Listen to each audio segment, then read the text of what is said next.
Hello and welcome back to the channel. I finally did it. I got another episode done of the Goalie POW, number 2. Last time I had on a couple of really cool guys, Jamie McLennan and Kelly Rudy, some friends of mine that have a wealth of experience in the area of goaltending, and it was a real cool conversation. This time I got a couple different friends. One is a guy I coached, and who is a coach himself with the Anaheim Ducks, and that's Mr. Peter Budaj. The other friend is an old friend of mine who I played junior against and is an ex-NHLer with a wealth of experience, and that's Corey Hirsch. What we talk about in this episode starts out with how we were raised as kids in hockey and in sports. And it is a really interesting topic because there is no right or wrong, but there's some definitely differences between, say, mine and Corey Hirsch's generation, and then with Peter Budaj's younger. He has kids himself in hockey now, coming up the ranks, and then now current people that have little kids coming up. So there's a lot of things we talk about that I think can be very helpful.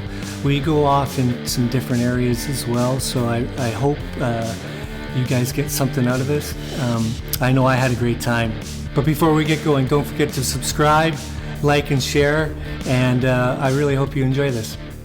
Well, boys, this is Goalie Powwow number 2. I don't know if you saw that I did the other one with Noodles, Jamie McLennan, and Kelly Rudy, and I had a lot of people saying that it was pretty cool. I just wanted to talk about a couple things back then, and I thought I'd get a different take from, and my original idea was some of the guys I knew that were on panels, because I was watching them all the time have to defend goalies constantly on TV. So I thought it'd be kind of funny and cool, and it got a really nice response from people. So that's why I reached out to you guys, some different topics. And I'll tell the people right now, kind of what we were going to start out with is how we were raised, and we all are different ages, but raised in sports. Well, our sport, hockey, but how the parents went about things, how they supported you, did they push you, etc., and that kind of stuff. And we'll kind of go from there. And we all like to talk, so I'm sure we'll branch off into other areas. But first and foremost, what I want to get is individually, maybe one at a time. You first find out, Boods, for example, you're a lot younger than Hershey and I, and a little more relatable to the people right now, the younger people coming up. When you were growing up, were you immersed in goaltending right away from like 5 years old, or how did things project for you?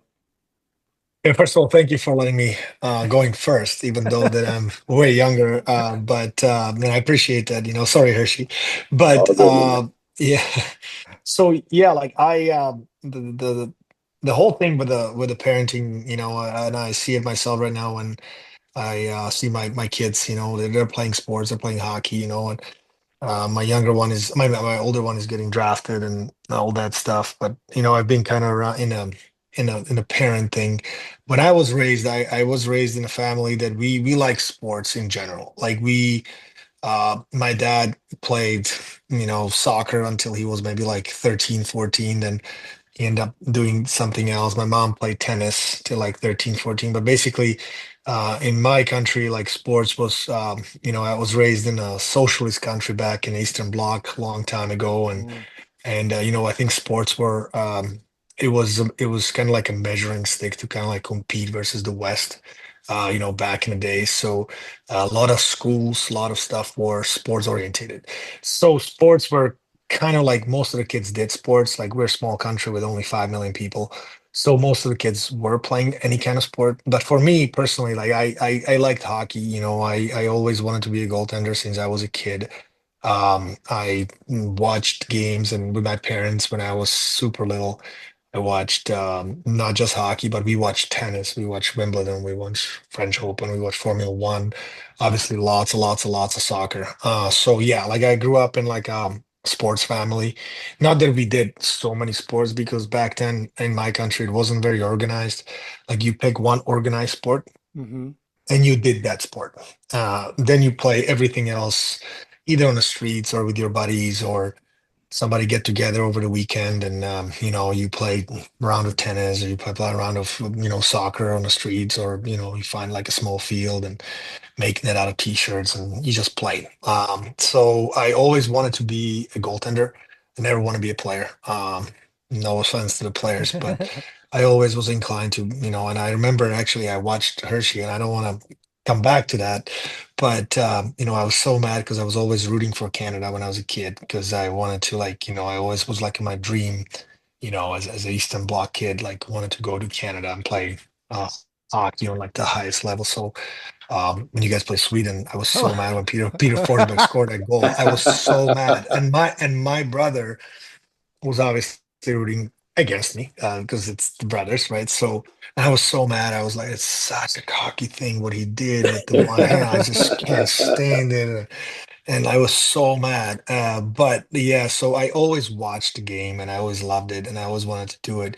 So what it worked with me, like my dad just, he gave me lessons. I never took any skating lessons. Like I learned on my own. It wasn't like, oh, you go to this coach and he teaches you how to skate. Like we went to this like kind of learn to play, and there was coaches assigned, and I just went straight to like the area where there was like net, like go stand in the net. And the guy's like, dude, like you don't even know how to skate. So we just kind of did that. So I always wanted to do that. But in general, sports, I love sports. Like I love any kind of sports. I think it's because of my competitive personality. It's a battle, and I love that part of it. It's almost like, yes, I love to win and I don't like to lose, but I love the battle part, right? Like you're measuring you versus somebody else, like how you can outwork and outcompete the other person, outskill potentially or something. So I always was inclined to that. I played a lot of soccer growing up, obviously being European, and tennis. I still, and my dad was really good about that. Like he basically told me, like, if you play other sports, I don't want you to be like dominating every sports. Like he's never forced that on me.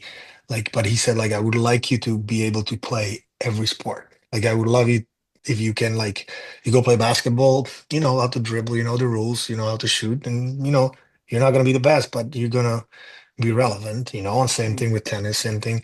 But we never took any lessons. Like it was never that my parents paid money and I went to do a lesson, that they were standing there and driving me there. It was more on my own that I learned. So Mm-hmm. that's how it was for me. And my parents encouraged athletic abilities and all that stuff that need to, because it's healthy, and I think it's good for the kids, good for the motor skills and all that stuff to, stay healthy, stay in shape and everything else. So I think I just did that. It's one really good point that I really wanted to get into, and that was I was going to ask both of you about, were you playing other sports in the off season? And it sounds the way you described Boods that you were playing everything, and this has really died with today's kids. It's and there are some amazing hockey players at such a young age, and their skill levels are off the charts. But when you go play, let's say, go shoot some hoops, and they don't even know how to dribble a ball, it's like weird to me. I don't get that, you know, like holding a racket and just not even really grasping any athleticism towards some other things. And I think it's an important point to make. But before we delve into that end of things, Hershey, your background, like are you 1 year younger than me? Uh, I was I'm a no, I'm 70. two. I'm a Two, 72. you're Yeah, 72. you were Two. 19 in Lethbridge. I was 17 when we played in that final against Yeah, each other. yeah, yeah. Yeah, Okay. So, but we're both that same time same zone, generation. same. Yeah, When you were growing up, how did things start for you? it was very very similar to Boots. Just the outdoor rinks, right? All that, get out there skating, just and you just played. And I remember going to my first ever practice. this is funny. Like you don't really remember a ton of things when you're that little. Like I'm 5 years old, and you remember you got little things you remember. Yeah, yeah, yeah. And I went to practice. My very first ever practice, my dad took me to, like team organized, and they used to hand out the community hand out the goalie equipment, and I can vividly remember pulling on my dad's coat, going, "Can you ask the coach? I saw the goalie equipment in the corner to be the goalie." And my dad's like, "No, no, if you want it, you got to go ask him." Like we remember so few things from. I mean, I'm 53 years old. I don't remember much at all from from the age 6 and under. But I vividly remember that day, and my dad's like, so I went over to the coach, and I kind of was just like milling around, and I got the courage to get the goalie, grab the goalie gear, I put it on. Never played forward other than road hockey or anything like that. Since that day, and it just kind of, I was always the goalie. Like I was always just good, like it just and so I always just played goal. And I played some other sports growing up. I played baseball. I played all those. I played but road hockey every day, right? Like, I mean, nonstop.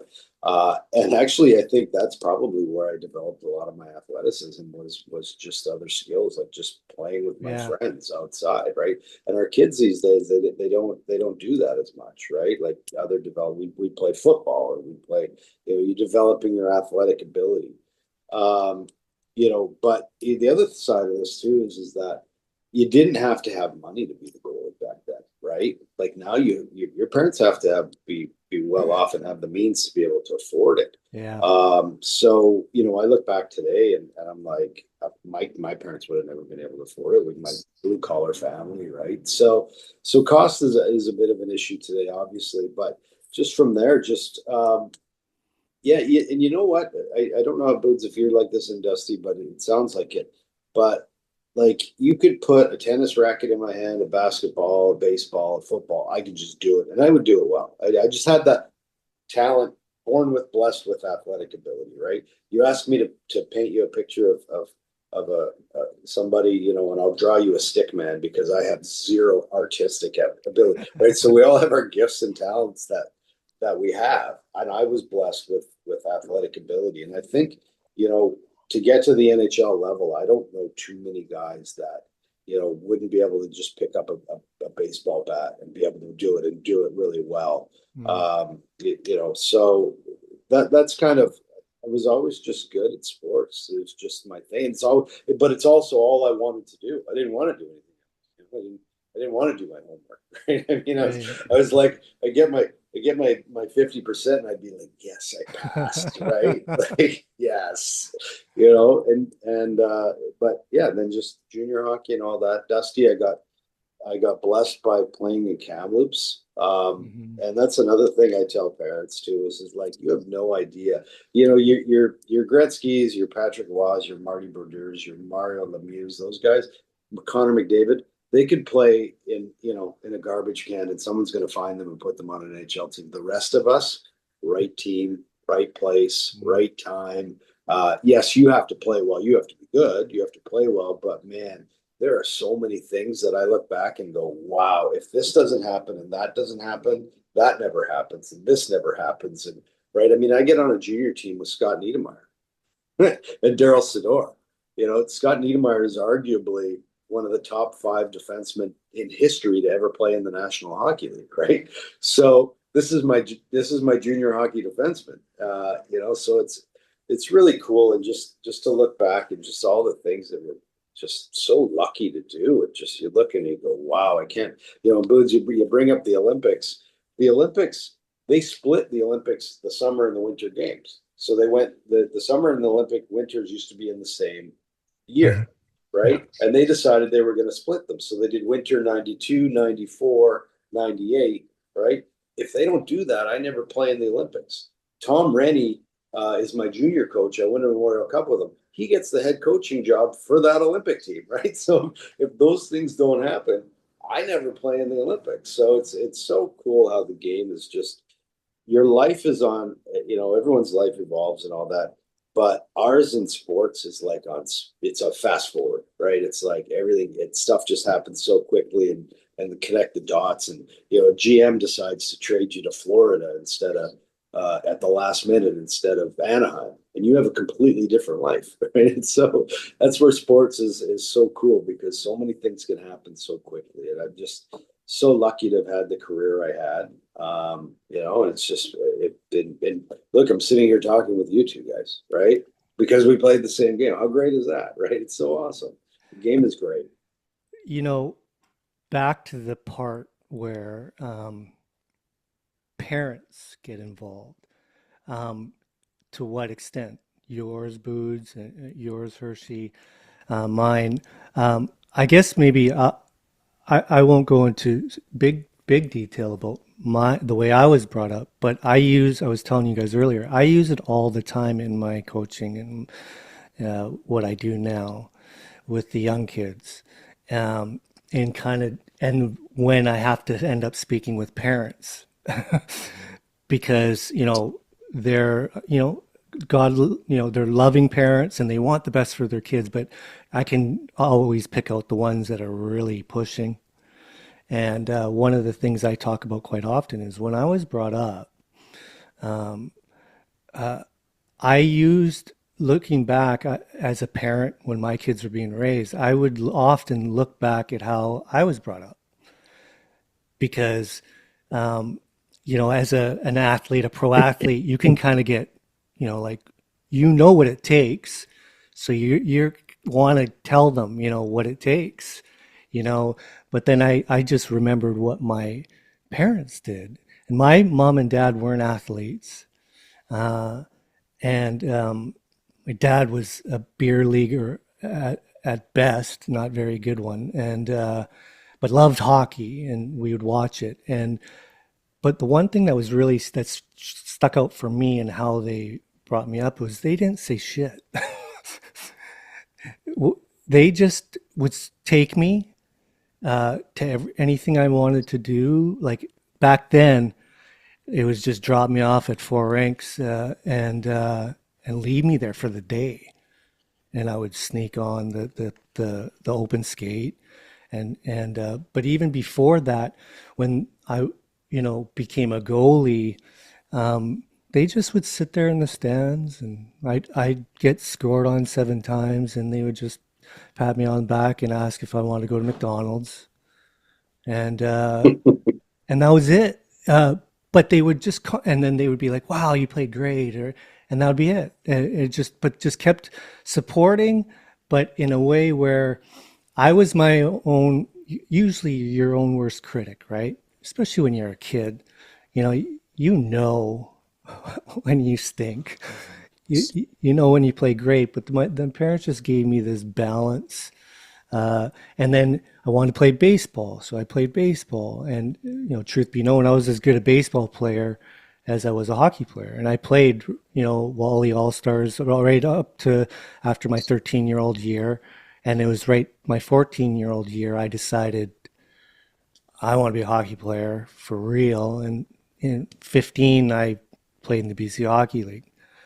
And but up to that point, I was doing everything. I was even in track in school, like I was doing whatever. And parents never said, "Hey, if you want to be a hockey player," they knew I really want to be a hockey. You need to do this or you need to do that. They never said any of that. They just were a real good support system, and that was it. And it can really get lost. And Boods, you're more recent because you have a kid. The feeling, like, because there's so many moving parts happening nowadays with camps and evaluation. In the U.S., it's like every freaking week I got a client that's having some U.S. camp. Mhm. It's insane. Regionals, locals, districts, blah blah blah. It never ends, and parents can get caught up in that. And if they don't do this, they're going to fall behind.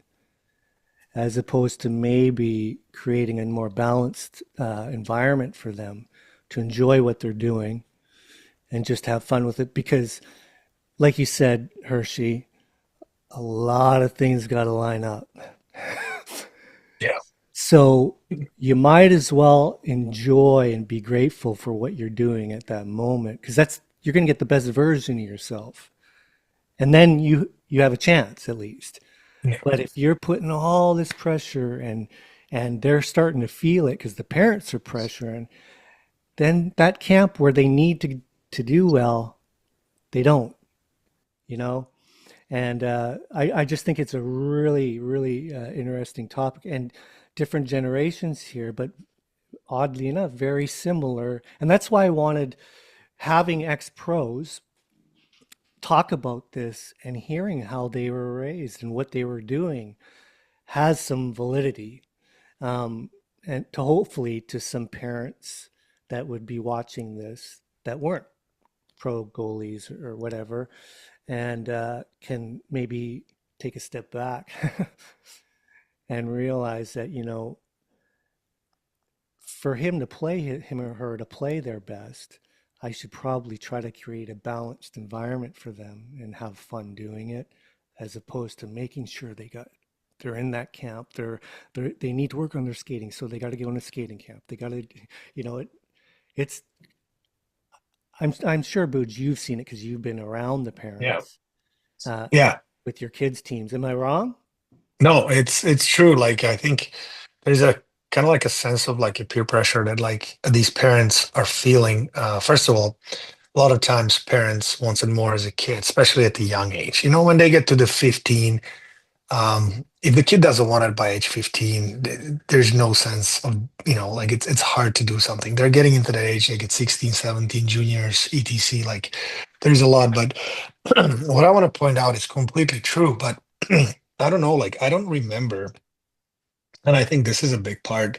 That's why I think a lot of these parents get when seeing it with my kid and my older boy, like I was kind of holding him not back, but I would purposely like say like, "Hey, you're not touching the skates in the summer." Like, and then we would get kind of bullied almost, and it's our fault. It's not bullying. I think it's a lot on me and my wife that we would do tournament. And then I told my wife, I'm like, "What are we doing here? Like, why are we spending summer in a hockey rink?" Like, but also the kids, they all have in the society that is 21st century and the way it is designed, the way everybody's coming. Like you have these kids, and I see it now from a coaching point of view, is like the kids come to the camp stronger, faster, Mm, better skill than they ever have. And it's not because they are that much better, but because they have so many more reps yeah, yeah. that we've ever done by that time. And that's not taking anything away from them or not taking anything away from us back then, but it's just the way it is. Because now they are way more skill coaches and goalie coaches and power skating coaches, nutritionists that they've ever been before. Like I've never even heard of nutritionists until I get, to pro hockey. Like it just. But if the kids and the society and the parents are introduced to it when they're like 8, 9, 10, and let's say your kid doesn't do it, he will eventually a little bit fall behind, but it will all even out. If the kid really wants to play, it will all even out. It'll catch up. It's that waiting time that you'll see that your kid is behind at age 12 compared to, Mm, his 12-year-olds or peers. Like it's because it's got nothing to do with skill or ability or anything like. It's got everything to do with the repetitions and how many reps they got. mm, So there's so many things that, and now because everybody has an access to it. Like back then, I don't know, Hirsch, you can correct me. I've never even heard of like skill coaches that the guys would go do skill session 101. Skill session 101 was playing outside, floor hockey, like with the wooden sticks, and you just shoot the puck and play games. Like there was no, well, you gotta, cut back this way and do that and all that stuff. You gotta do RVH, VH, whatever it is. Like I like it doesn't. I'm just going off the thing here, but it's just that it is introduced in such a bulk. There's so much access to it. There's thousands sites and thousand tournaments and thousand mm, everything else that parents feel like we have to do it or our son's going to fall behind. yeah. So in my opinion, it is very hard for parents, especially if the parent never played the game or never has any kind of connection to the game, to understand that development is more than just stick handling on the ice with the coaches and pay thousands of dollars a week, a month, or whatever it is, and doing that. Like I never had access to it. Now, would I be able to do it? Absolutely not, because my parents, as Hershey said, I would never play hockey.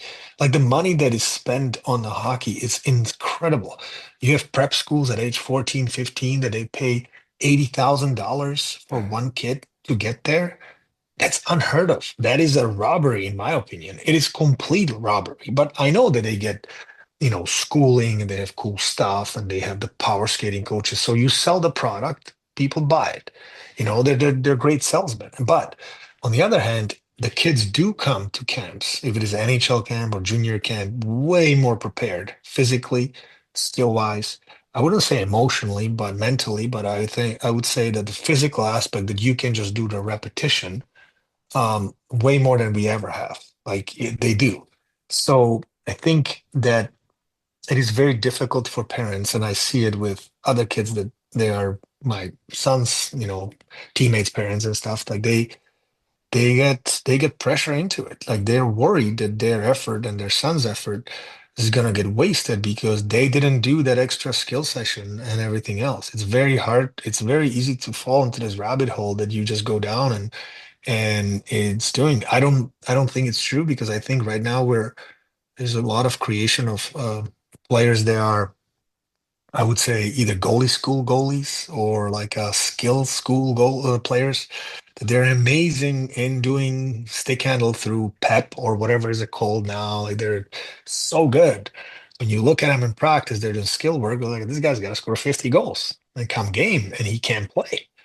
And they are trying to figure out on a mental part, mental aspect, but the whole understanding of the game has changed. Like it's become so focused on skill and individual aspect of the game, which is very important, but it also has to be within the team structure. But if you don't understand team structure, in my opinion, like it's very difficult for these kids to see the play develop. Like I've come across goalies, and we talked about it, Dusty. Like they're amazing in doing stuff that you tell them to do. They're so good in like, okay, you're gonna T-push here, you're gonna drop down, make a save, rebound control, slide across, good chest position, everything upright, good. But then the game comes and become fluent. Now they have to make decisions on the fly without anybody telling them what to do. There's no set of 1-2 shot. You push, push, push shot. There's also variation. Now you have to make choices. There's like multiple choices to choose from. There's multiple threats coming in. So a lot of goalies have, like what I've seen, like when I watch young kids, like they're great, but then when the game comes, they don't have that, like I would say, read the play kind of thing that, as Hershey said, like we picked it up by playing the game. We play the game way more by age, I would say 10, 11, than these kids are playing because it was just a game. It wasn't like scoreboard, referees, this, but it was still a game. It was still 4-on-4, 3-on-3, and you just did it fluently. So you start learning and reading and, trying stuff. So it is a very difficult aspect, but the parents do push a lot to the kids because there's so much pressure on the parents because they spend thousands of dollars on this.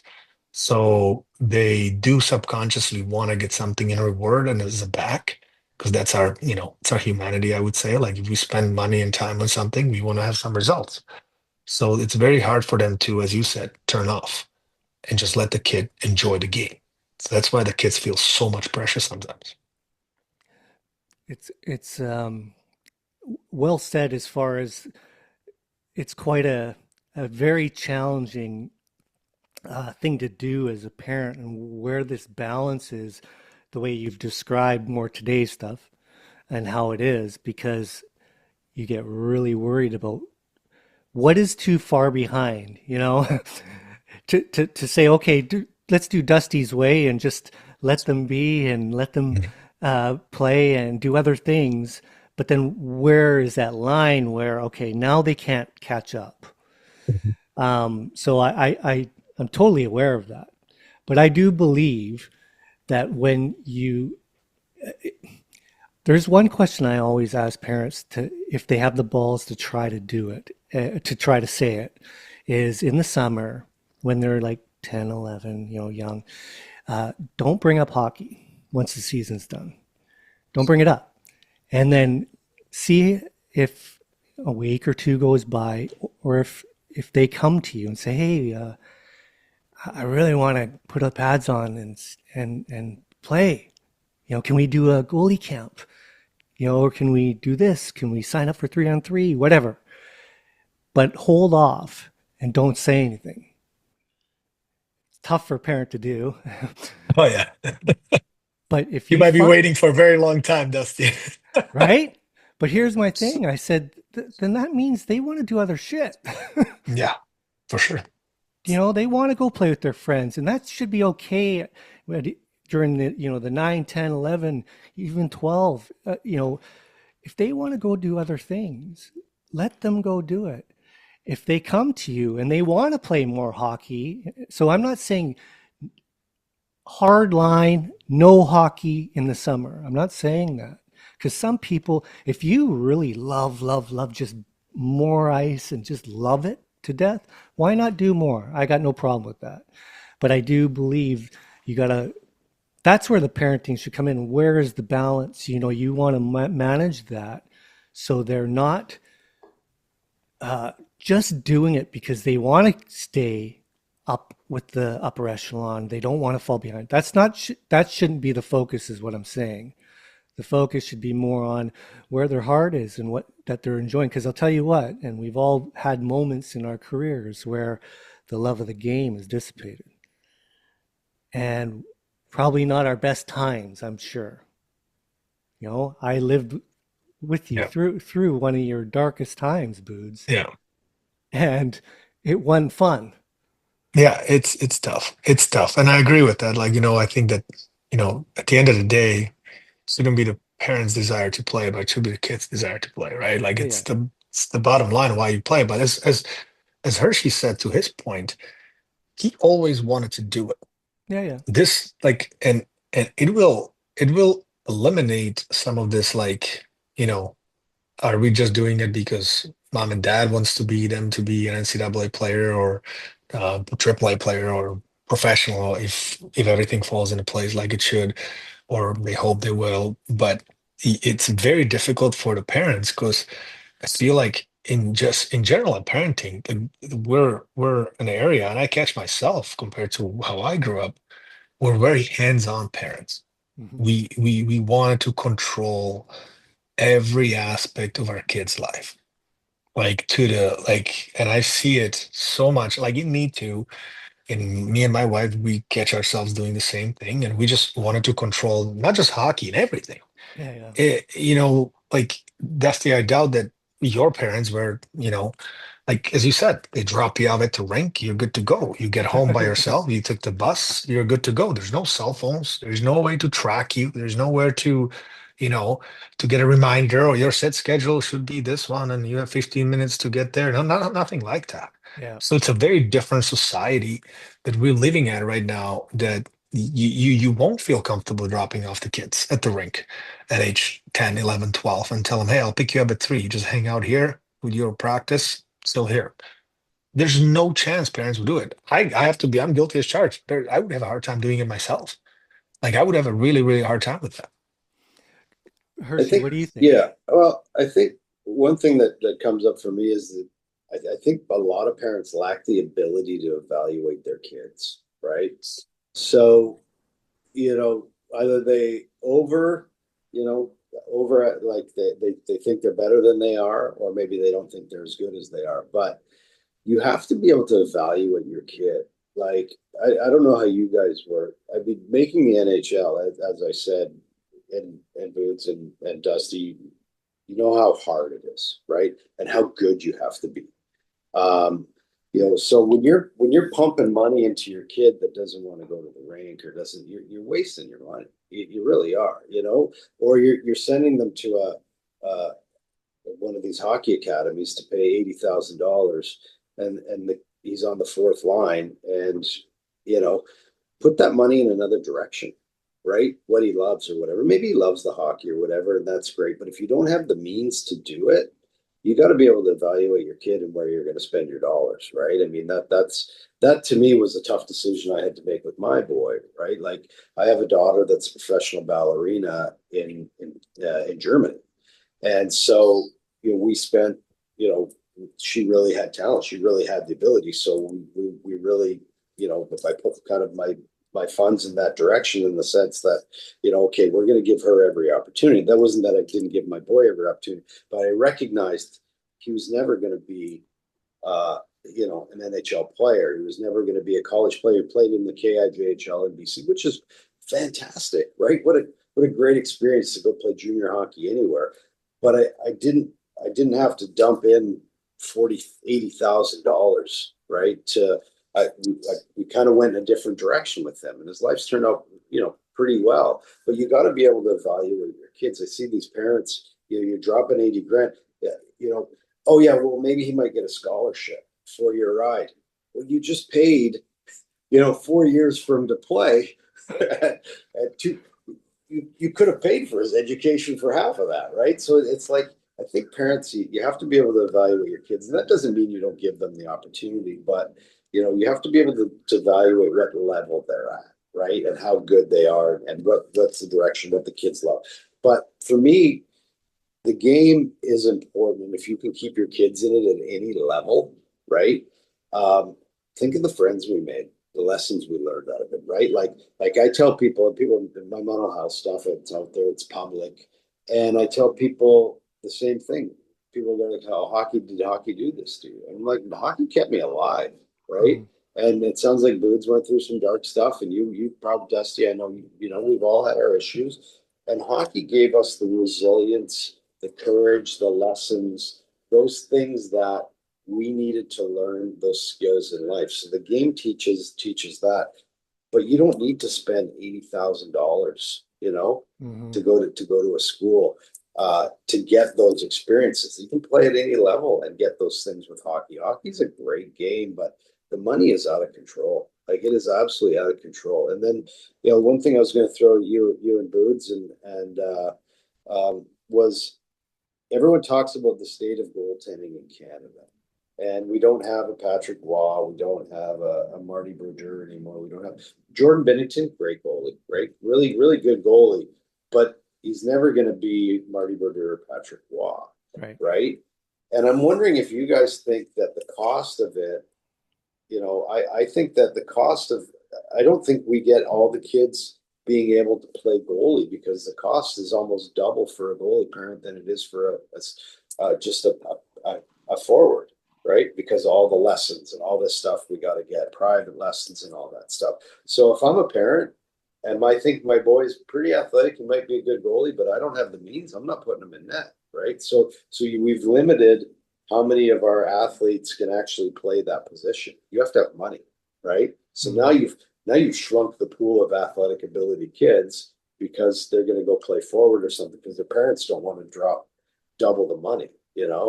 And I don't know if it's like that overseas, Boots, or if it's that expensive to be a goalie as it is in Canada. It's Uh, the same thing. is it? Yeah. It's all like just the gear alone. Just think about just the gear alone, right? Like, I mean, gear is incredible out of line now, right? Like it's insane. Like you're paying $400 for a stick, like for a player stick, 380. And then you have a goalie, then you have a pads, and then you grow out of them like right away. And everybody wants the pads that, this guy in NHL has and everything else. And parents spending thousands of dollars like every other week almost. Like it's insane. Like Yeah. when you think about it, and I completely agree, like the money, um, like I got lucky because like as I said, like Eastern Europe we got our gear. Like the school provided our gear. My dad was able to get loans before and then help me to get when I was older. But when I was in like a school until the grade 8, we got the gear from the older kids that were in the school program. Like basically how it worked, like school provided certain amount of sets. They were, I think there was like grade 5, 6, 7, 8. And then there was a middle school, and then they basically like the eighth grader that was leaving was dropping the gear off, and they would give it to seventh grade, then back and back and back. So we got a crappy gear, but we had gear, we had stuff to play with. Like my parents didn't have to pay for hockey much until I was older, then like sticks and stuff like that, and my own gear, because when I become like go to high school, you don't have that anymore. You're on your own. But basically, it was so much cheaper exponentially. Like there's no way, just like you said, I would play a day of goaltending. Yeah. Like there's not a chance. If somebody comes to my dad and says, "Hey, your son has a talent, perfect. You're gonna be playing goalie, but you have to pay $10,000 a year before you even start." Goodbye. Thank you very Yeah, much. yeah. Shake your We're hands. gonna go Hey, play great, soccer. great opportunity. I'm sure you're gonna find great. My son's gonna be doing something different. Like there's no chance in hell. Like it's no chance. I'm not saying that it wouldn't try, but it would be impossible. Like it would be impossible. And then you have a sibling, you have stuff to do, you have your own, like you have life. Like it's crazy how much money and the ice time. It's like California is $580 for an hour of Oh, ice. wow. And I'm Yeah. like, are you guys insane? And you know what? People are lined up to go on the ice. This is crazy, Hershey and Dusty. Like it's crazy that people are being milked up by this. I don't know what it is, but it's just insane. Like AAA hockey. My son plays AAA hockey. I don't even want to go there because it's insane, but it's you have to go to tournament the day team is deciding to go. You have to stay at the hotel that they pick because it says stay to play. They add prices to the room that you can actually go, not even through their website. You go through a regular hotel website, you pay $50 cheaper or $60 cheaper.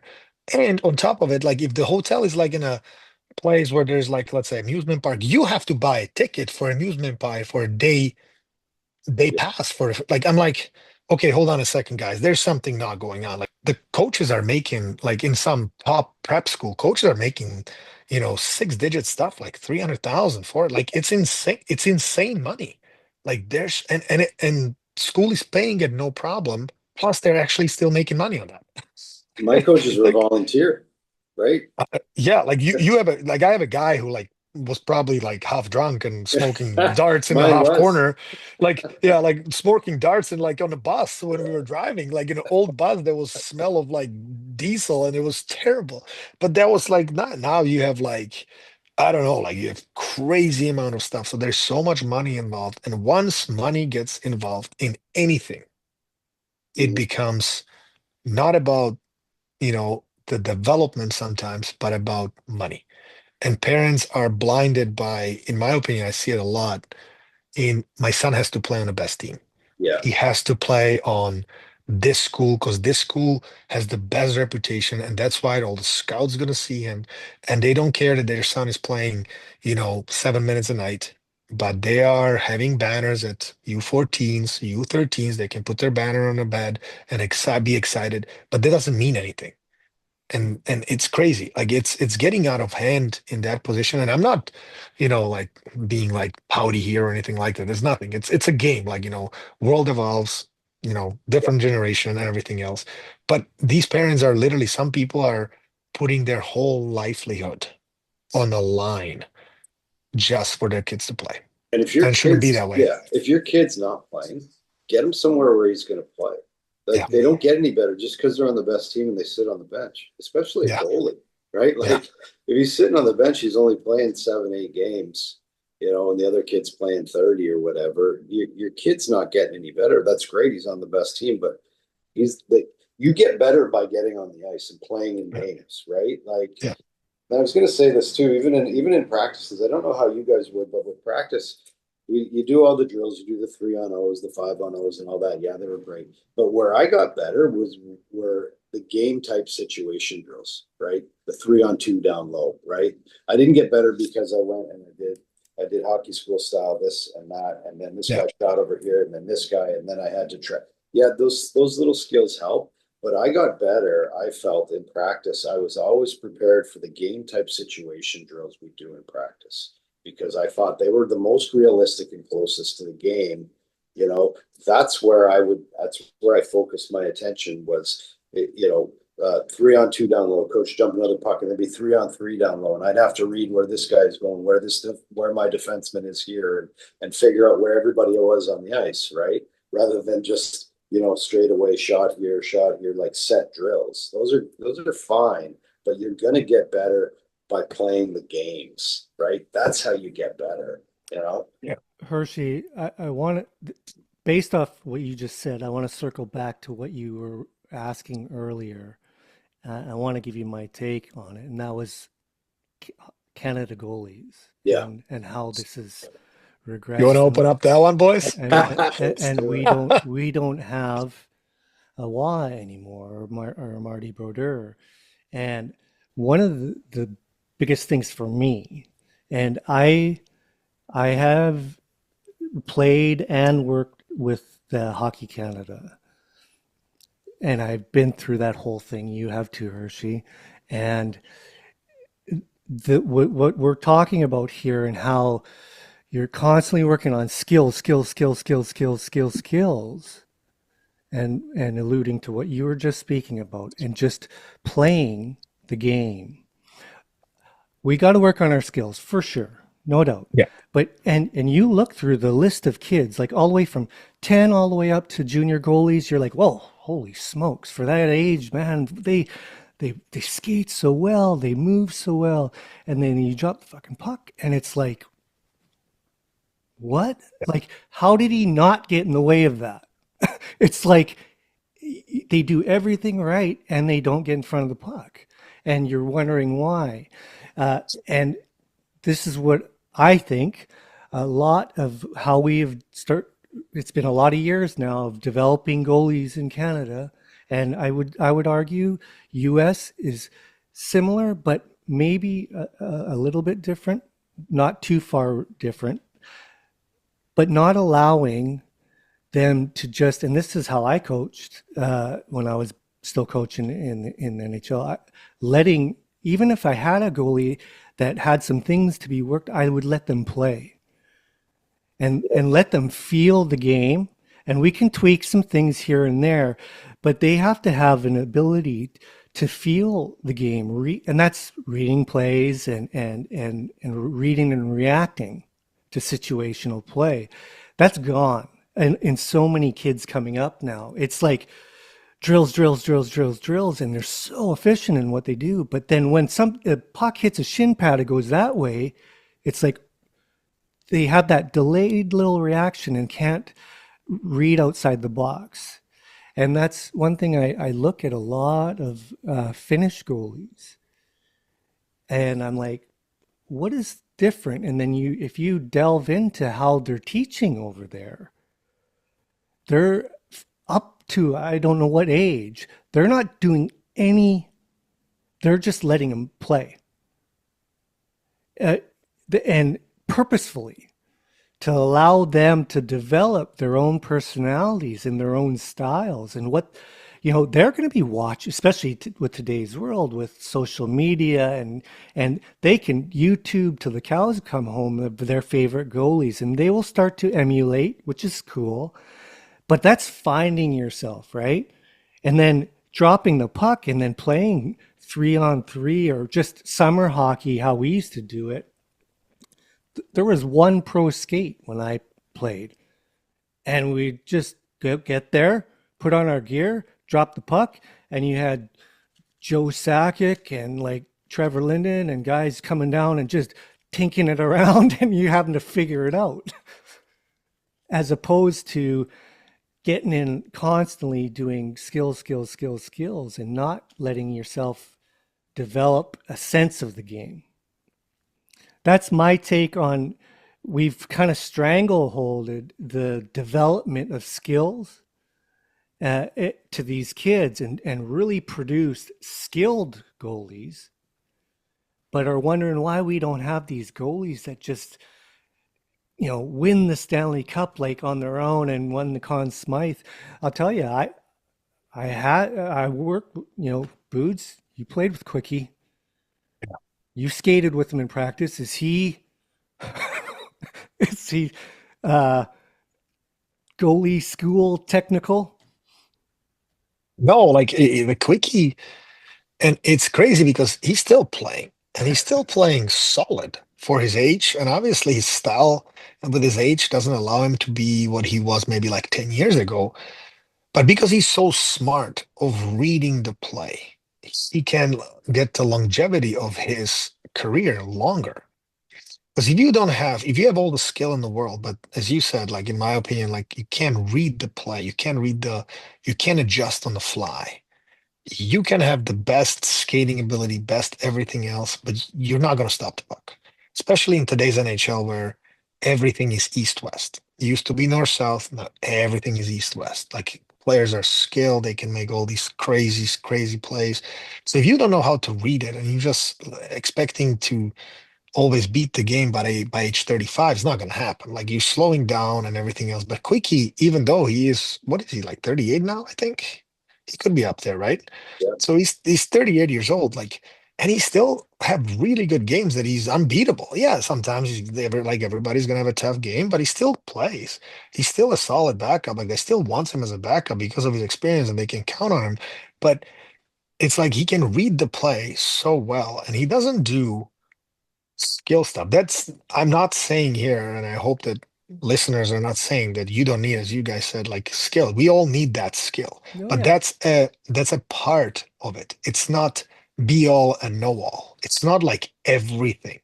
Like everything is not just T push, set, square, getting up with the proper leg, all that stuff. Yes, that will help you to get there. It's just a part of the play. But like the hockey sense, in my opinion, and a goal, you call it a goalie sense because hockey's a goalie sense, is very hard to accumulate if you don't have it by age 15 and 16. It's really hard because game only going to become faster and faster.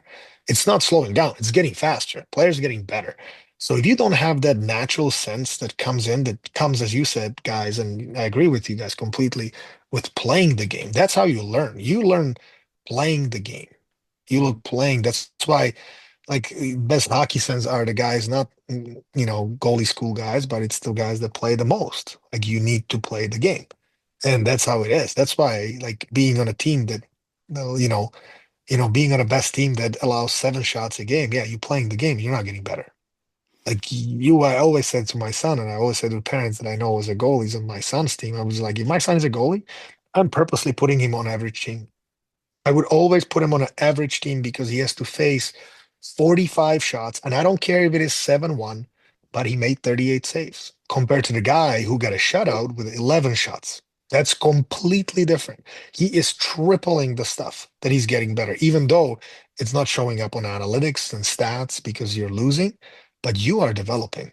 It's just a natural thing. It's the repetition of certain things, certain situation that you are gonna have so many times. Like that's why those like a lot of times these best AAA teams, even for my son, they're not getting drafted goalies really high. They are maybe right now in juniors, but because of the stats, but they're not developing because yeah, your stats are great. Congratulations. You faced 1/3 of the shots that the other guy faced, and he doesn't have a good stats, but he's seen the situation over and over and over. And once it clicks, then he's got to get stronger and he gets older and everything else. Everything doesn't fall and line apart. Like it's going to happen. So that's why I agree with you, Dusty. Like I agree with you. Like, that's it's a great tool.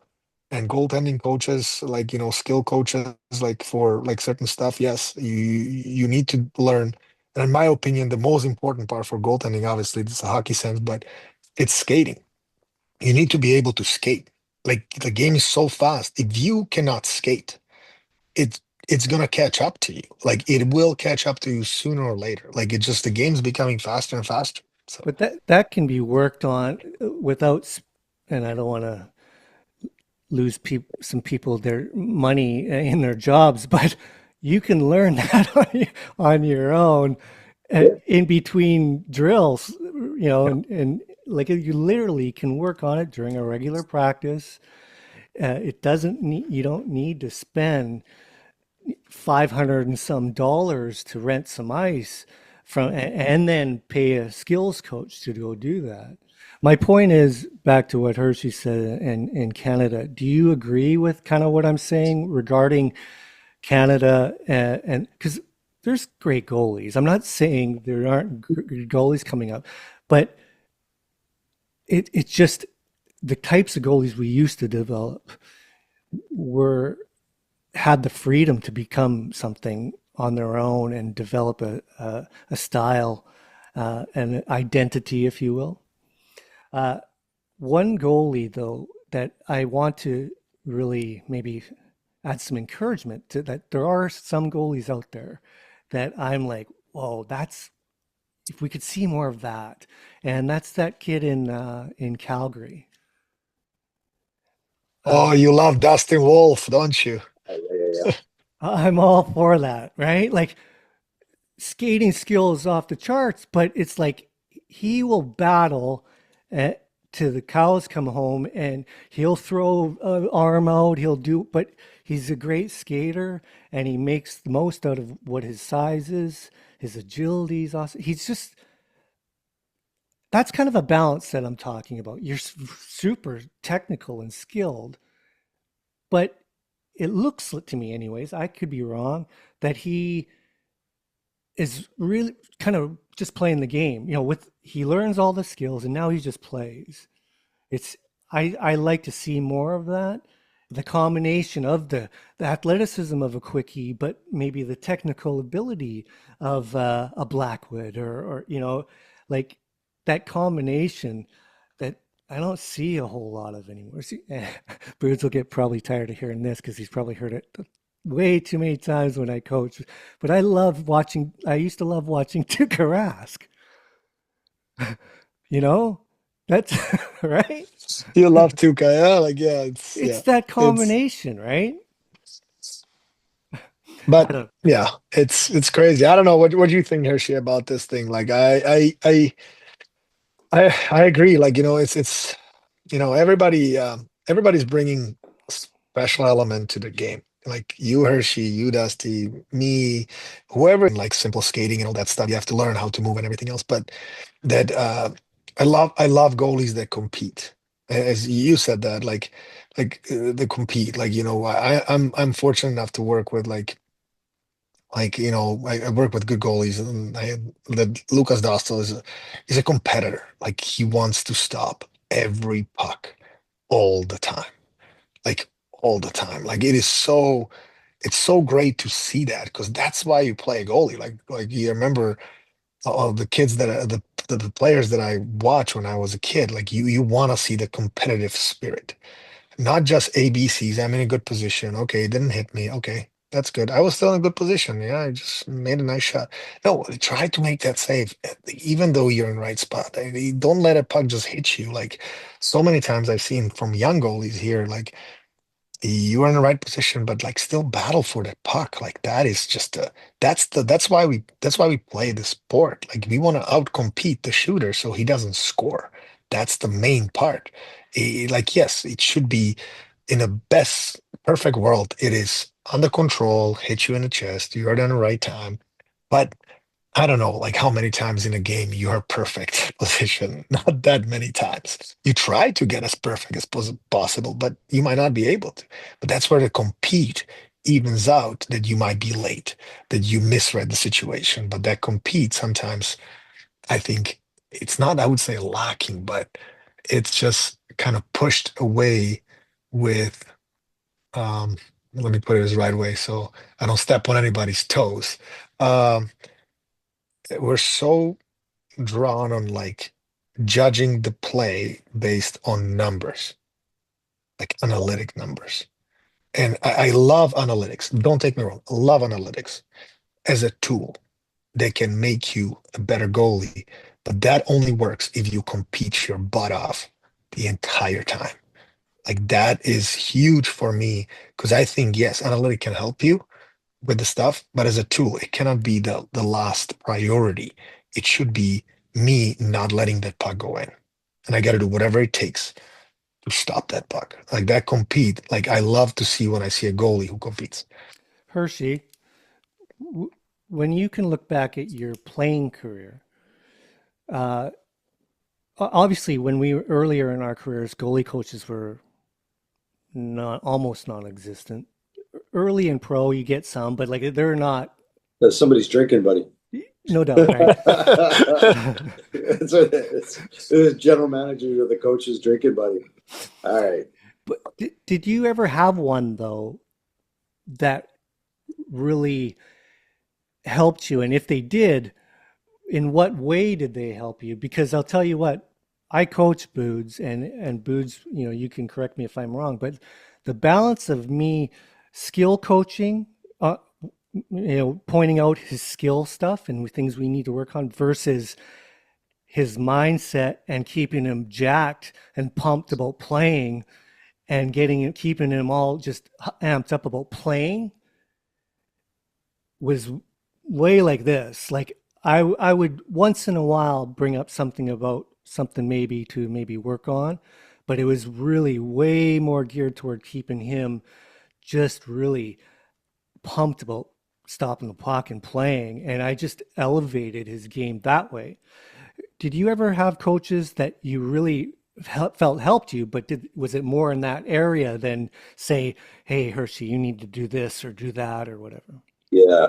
Well, two come to mind. And, when I was playing junior hockey, like there wasn't really any technical. You were good. You Right. learned, you learned some things, you did some stuff, you battled, that was it. But when I got drafted by New York, by the Rangers, Bob Froese came to watch me play in Kamloops.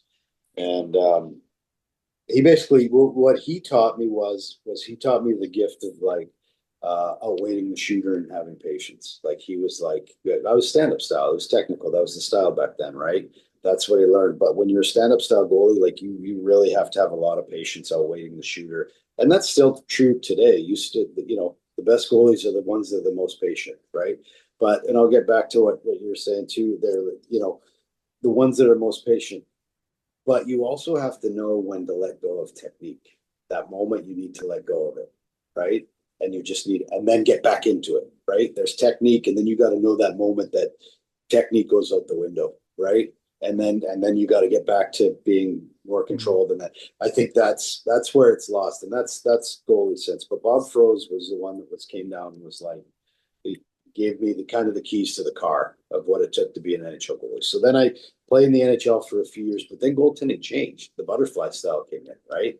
And I was always one goal not good enough to compete with these guys. So they, the butterfly style goal, it was like I was always getting scored on one more time. If they let in one goal, I got scored on two, right? Because my style and technique was just different. And not that, I won my share of games, but then I met Mitch Korn in Nashville. Oh. I got to Nashville. And if I don't meet Mitch Korn, I'm done. Like I won't play. Now I didn't play. I bounced around the minors and after that, but Mitch Korn showed me butterfly style, and I was a smaller goalie, but it allowed me to play pro until I was 33 years old at minor league levels, overseas, back in some NHL games. Right? He kept me. Whereas guys that I played with, like Kurt McLean, Billy Ranford, Mike Vernon, once the butterfly style came in, those guys were great goalies for their generation, but they were done. Yeah. They were too old to change, right? And I was right at that age where I was just young enough to learn the butterfly style where I could shift. And I realized the benefits of it. I didn't play, in the NHL as much after that, but it kept me playing pro, right? So those two guys were probably the key for me. And, that was the difference, but as far as between the years, yeah, I mean, that's where it's at, right? Hershey, It really is. I'm just thinking as you're talking about how you played, and I remember when you and I played in the WHL final, I can imagine what fans were watching two goalies, total Skate opposites, saves. but total opposites. I'm just diving around, and you're all nice and calm and stand up. I was literally had none of that. That's one probably the biggest Noodles reason. was more like me. Yeah, totally. Yeah, Noodles played more. Actually, very Yeah, similar. very similar. Yeah. And him and I as goalie partners were quite funny because we're total opposites. I will say though, I played in that 80s, 90s, and 2000s, so I played in that transition too, Yeah. and it was actually quite easy for me because I was already on my You knees. you were already all over the map. But yeah, it is quite interesting. I just found it interesting to ask you on some of that coaching. Yeah. That's maybe a great message for if coaches also hear this and allowing Booge, your coach, you're still doing it, and Still learning, uh, learning my whole life. Don't but worry. allowing them to play. You got to And know when to abandon technique. yeah, You really do. You got to have your technique, and it's got yep, to be solid and it's got to be sound. But Yeah, that's what the goalie school drills don't do. They don't, and that's hockey sense. That's reading when you know, this is where that's you learn it by playing. Like you said, Boots, you learn that by playing and getting 45 shots. yeah, Where yeah. that's you got your kids got to play. That's where you're going to get better, right? I They got to play. I told Yeah. a lot of my parents that with the kids I work with, that they're talking about, and Booge, some of the people you've sent to me that I work with, um, talking about moving their kids to this place or that place. Like we're talking moving their house to another state. I'm not, and some have done it. And I often tell them, I know I played in the old times, but I played in an organized association and I got shellacked right from 5 years old to 14. We're talking 60, 70 shots a game, losing 8-0 all the time. But I'll tell you, that's the biggest reason why I played junior hockey at 15.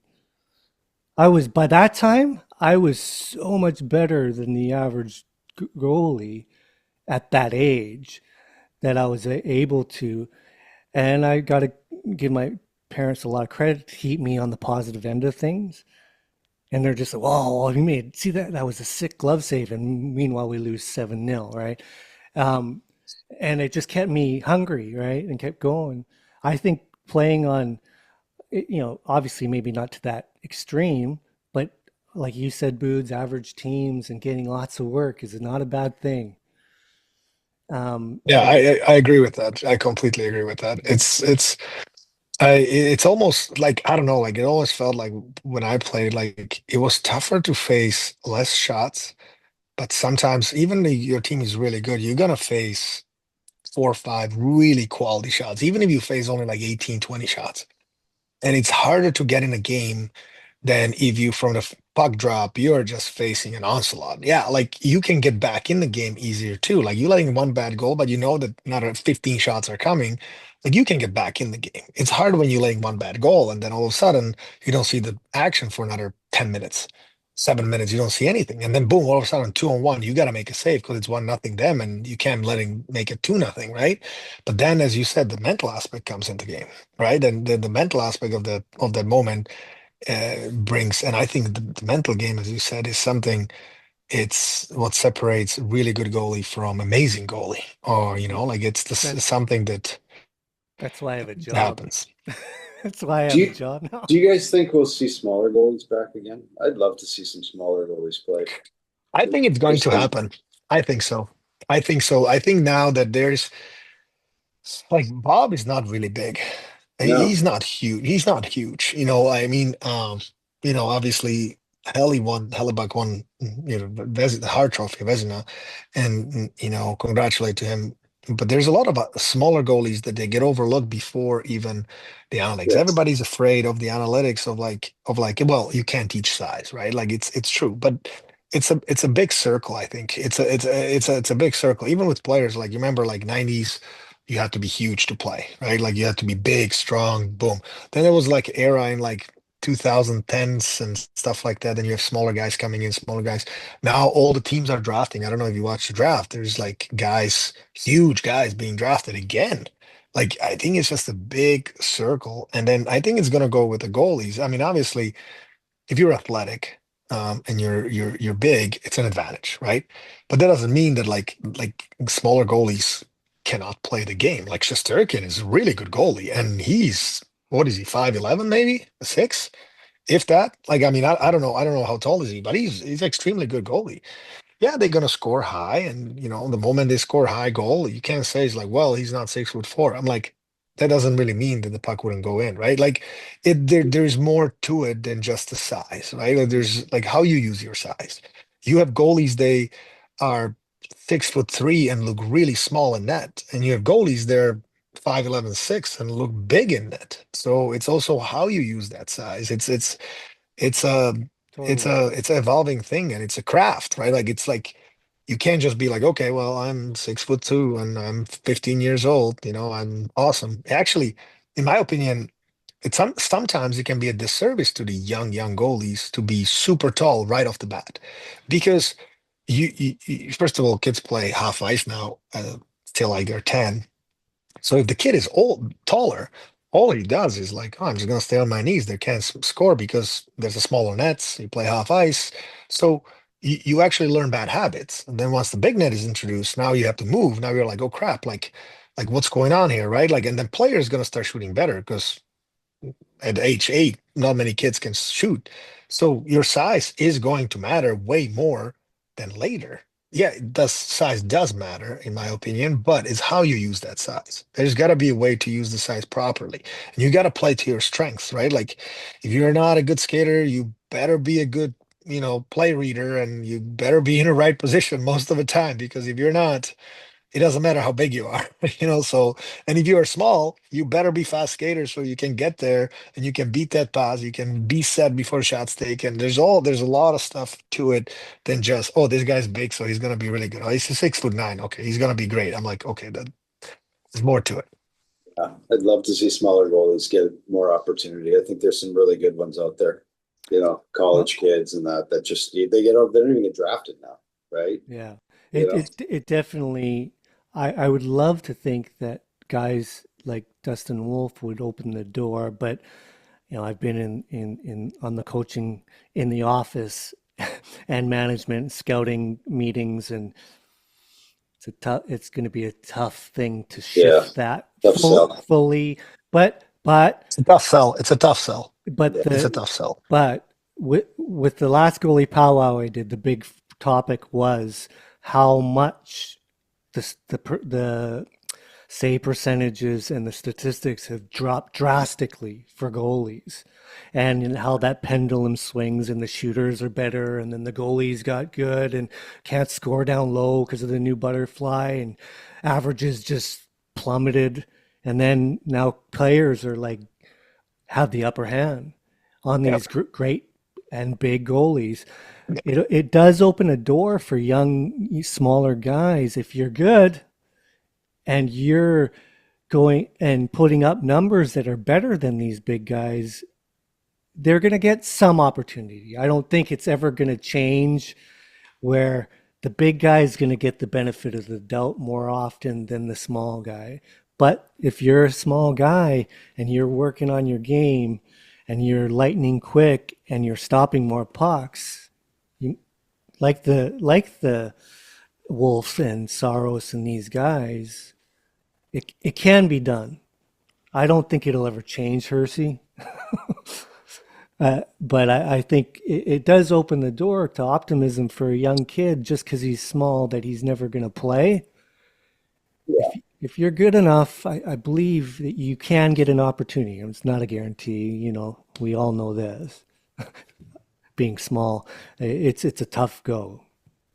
But dudes, I really enjoyed this conversation. I hope we sent some good messages to maybe parents, coaches, about maybe some things to look at. I'm not saying that everything we said is the gospel here and that'll make everything great, but I do believe with my experience on this end of the spectrum here, that focusing on some of these things that we were talking about as parents, as coaches, we can help make this game a little more healthy again, and in turn develop some really good hockey players along the way.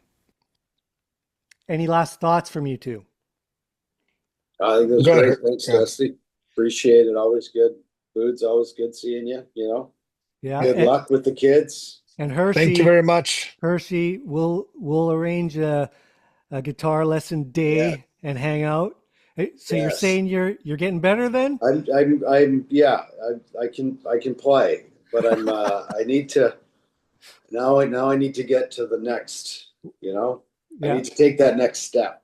All right. Well, we'll get you over here and Love it. we'll make a Love it, day of love it. Guys, thanks so much for doing this. I really Awesome. appreciate it. Thank you very much, Dusty. Thanks, Hershey. This Have a was good one. awesome. Thanks, guys. Have a Have a good good one. one. Ciao. See ya.